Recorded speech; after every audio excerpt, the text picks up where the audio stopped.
Hey everybody, Dr. Earl here, and this is my shirtless slot, or actually shirtless thoughts on a couple of well-respected bands or musicians that need a lot of help, to put it this way. First and foremost, let me start off with the band Ratt. Now, if you're a fan of 80s metal like I was and still is today, you know who the hell they are. They came out the same time Twisted Sister did. They had some cool hit songs like Round and Round, Back for More, Lay It Down, You're in Love, Dance, Shame, Shame, Shame, Way Cool Jr. Real kick-ass stuff there. They've been going through a lot of personal lineup changes and legal shit. Apparently involving this company that they formed in 1997 called WBS Inc., which I guess, wasn't really done properly when they started it all together. I guess the lawyers didn't really do the proper paperwork or whatever it was. But basically now it's like whoever leaves the group or gets fired still gets a share of the touring money and merchandise money as well. So basically, on a scale, everybody gets paid, I guess. Now, right now, as it stands, Stephen Pearcy and Juan Crucier are now the only original members left. They have already selected 2 new guitar players and a new drummer as well, and they're going to head out and do some shows together. Now, what's kind of odd about this is that to the hardcore Ratt fans, and they are out there, this would seem like what they call a tribute band, where it's just bunch of strangers with only one original member performing the classic tunes that everybody knows. It's like a tribute group in some sense. Ratt is now somewhat becoming this, which is kind of funny because their former drummer Bobby Blotzer had the name Ratt for about 2015, 2016, with a bunch of strangers backing him up. And people were calling it fake Ratt and such. This is not the Ratt we know. Stephen Pearcy is Ratt. Warren DeMartini is Ratt. The bass player, he's Ratt. It's always upsetting when original members of bands do that with the brand, with the name and shit. But then again, they're not going to make it big on doing other jobs, so they got to keep this one going, obviously. Now, DeMartini, Crucier, and Pearcy got the name back from Blotzer. He's out the door. They got a guy named Jimmy DeGrasso to do the drumming. And of course, for a while, they had Carlos Cavazo on second guitar, replacing the late Robin Crosby. You may remember Cavazo as the guitarist for Quiet Riot for years. Excuse me.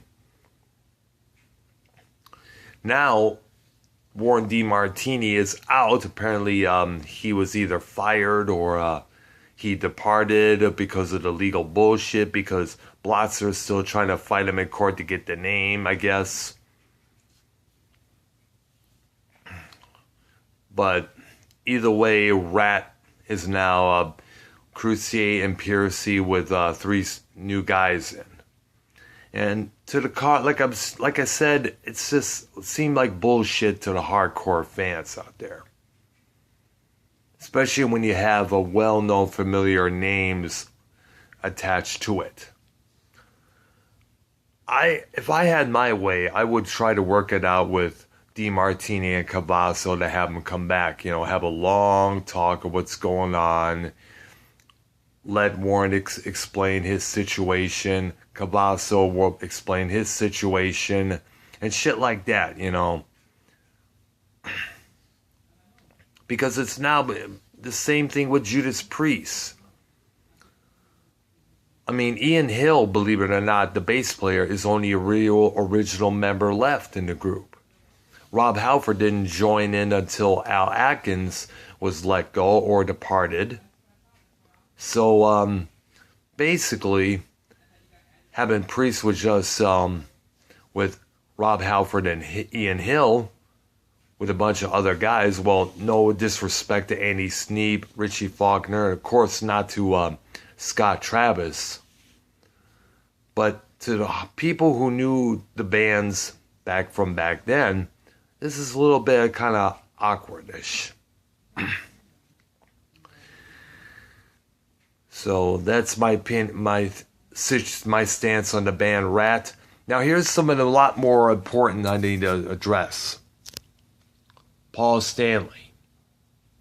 Bro, you need to get your voice checked big time. You have to. I have heard many clips of you trying to sing old KISS songs, go the same vocal ranges you used to, and you're unable to. And that's what's upsetting us. I've heard many clips of you trying to do the intro to Heaven's on Fire, whoa, whoa, whoa, and you're just unable to do it. We realized that you had vocal surgery a couple years back, and I don't know if you gave it time to your cords heal properly or whatever it was, but still, may I suggest talking to a voice teacher or a vocal coach or something like that. You have a world tour coming up next year. You're going to be out on the road. You got to get that taken care of, dude. Seriously. And there's one more thing I want to say in regards to that. I actually heard snippets of your audiobook, Face the Music, and where you jump on down Peter Criss's throat and Ace Frehley's as well, about the way they played, being non-talented and all that shit. You got to check yourself before you wreck yourself, dude. Because right now, if it gets to the point where you have to have pre-recorded vocals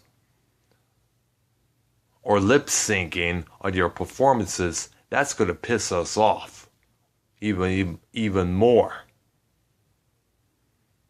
So, Paul, talk to a vocal coach, please. Make some appointments to save your other instrument, your vocals. Okay? That's about it. Dr. Earl here. Probably about to take a nap now. Thank you for watching. Subscribe to my channel. It's so easy to forget. What you give is what you get. See ya.